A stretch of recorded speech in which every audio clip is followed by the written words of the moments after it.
ওয়ালাকাদ যায়্যানাস সামাআদ দুনিয়া বিমাসাবিহা ওয়া জাআলনাহা রুজুমান লিশ-শায়াতিন। সুবহানাল্লাহ পড়েন। আল্লাহ বললেন আমি নিকটবর্তী আকাশটারে তারা দিয়ে, আলো দিয়ে, মোমবাতি দিয়ে আলোকিত করেছি। I have beautified the closer sky with light and candles.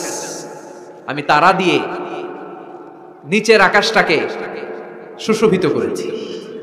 তারা দিয়ে আমাদের আকাশটারে, মহাশূন্যটারে সুশোভিত করেছে কে? তারা চিনেন? চিনেন না? খালি আকাশের দিকে রাতে তাকালে কি দেখা যায়? তারা। রাতের বেলা তারার বেলা। এখন তো লাইটিং ফাইটিং এর যুগ, তারা চিনা যায় না। আগের লোকেরা তারা না দেখে কিছু করতে পারতো না। আগের মুরব্বীরা তারা দেখলেই বুঝতো কয়টা বাজে, ঘড়ি লাগতো না।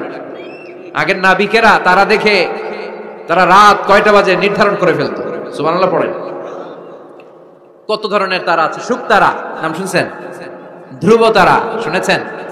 সপ্তর্ষি মণ্ডল একটা আছে, অনেকে তারা চিনে না। গুটি গুটি গুটি গুটি 7টা তারা একসাথে দেখবেন, এটার বলে সপ্তর্ষি মণ্ডল। আল্লাহ বলে এই তারা দিয়ে আমি আকাশটারে সুশোভিত করেছি।